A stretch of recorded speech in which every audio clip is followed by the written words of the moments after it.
This is a story important to everyone who cares about the treasures of Maine, about the way we live, the natural beauty and wilderness that we take for granted, and the kind of life we expect for our families.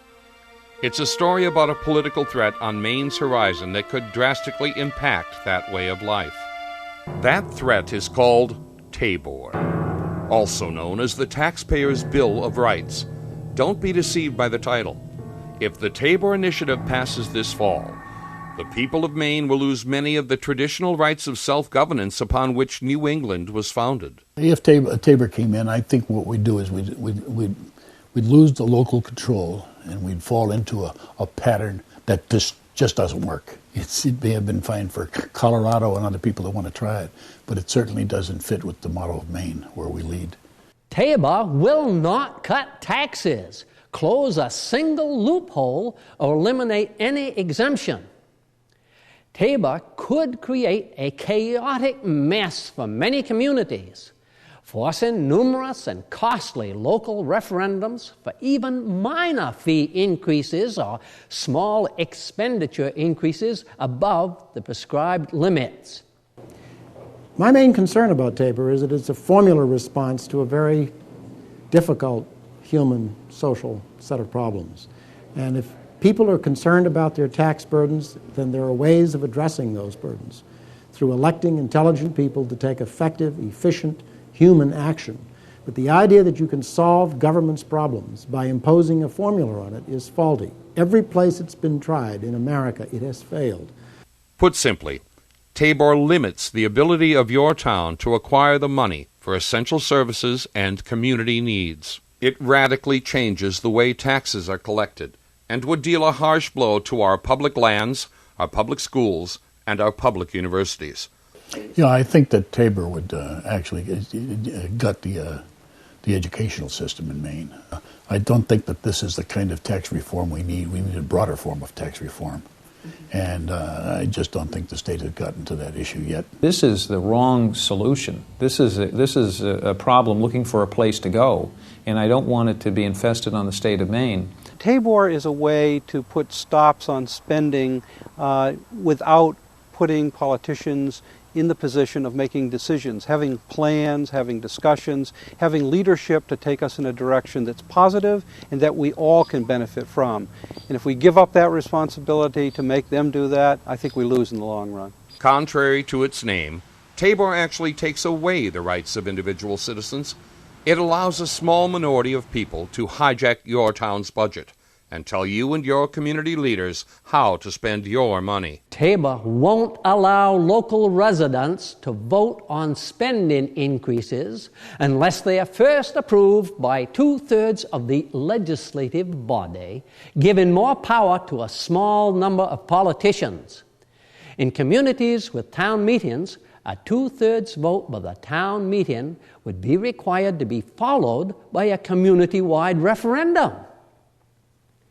If Tabor passes statewide, even towns that voted against it would be required to live with its restrictions.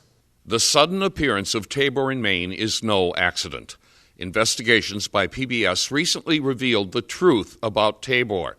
It's strongly supported by an out-of-state millionaire named Howard Rich. An ideological extremist and developer, Rich lives in New York City. I believe they've gone through this great effort to hide their money and their agenda because it is so out of step with average Americans. If this was really about ideology and they really just believe that they have a certain vision and that vision is a legitimate debate, then let's have that debate. The Tabor gimmick has already been tried and failed in Colorado. I guess I would say that I'm not here to tell Mainers how to vote. This is a decision that you will have to make for what's best for your state. But what I am here to share with you is the experience Colorado had. We're the only state in the nation with the Tabor Amendment. It did major damage to our state over a 14-year period of time. And it got so bad in Colorado, actually, that a bipartisan coalition, Republicans, Democrats, 1,000 nonprofit groups all over the state, came together to lead an effort to repeal it for a 5-year period of time in our state. Your proposal actually is worse than the Colorado proposal. The fact that we corrected our proposal, you wouldn't be able to even do that in Maine. Maine has a well-deserved reputation as the jewel of the Northeast, but without the money to protect and maintain these places of beauty, that reputation could suffer. The Department of Conservation and the Department of Environmental Protection, plus the Department of Inland Fisheries and Wildlife and Marine Resources, actually spend a tiny, tiny fraction. I can't tell you exactly what it is, but I suspect in the aggregate that it's well under 10% of the state's budget every year. And when cuts come, harsh cuts, as they inevitably would under a law like Tabor, one of the places that would be at hardest, for sure, is natural resources management. We've seen it happen before when the state falls on hard times, and for sure we would see it again. Visitors to Maine, many of whom are drawn to the state's parks and beaches, account for about $9 billion of spending on goods and services every year. For centuries, Maine residents have worked the land in a responsible way that has made us the envy of many other states. But Tabor would severely limit the financial flexibility of Maine towns. As the money runs out, officials will be tempted to sell town lands to developers. If you enjoy snowmobiling, boating, hunting, hiking, or fishing, you know how quickly a fast-track development can impact your way of life. I'm an avid fly fisherman, and now to get into the nature, I'm very active with the State Snowmobile Association. I've been a director of the State Snowmobile Association for 14 years. Tabor limits the ability of your town's manager to raise money, so cuts also will have to be made in local infrastructure. You may wonder why the snowplow takes so long to reach your neighborhood, or why there seem to be more potholes in town roads. In addition, firefighters, police, and other town employees could face layoffs. As a firefighter, I'm concerned about Tabor's impact because we'll lose firefighters and paramedics, and that'll dramatically impact the safety of the citizens of Maine. Many towns will have to slash school budgets. That means larger classroom sizes and fewer teachers. Without money to pay for heating or buses, some schools could be forced to close.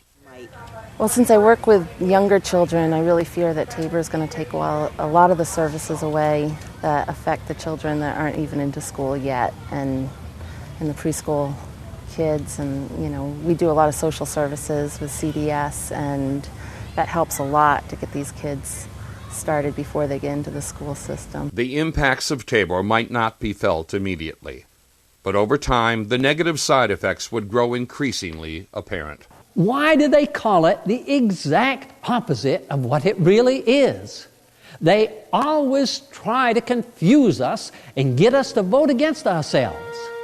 This fall, Maine citizens will have a chance to defeat the Tabor Initiative and send it into the dustbin of bad legislation.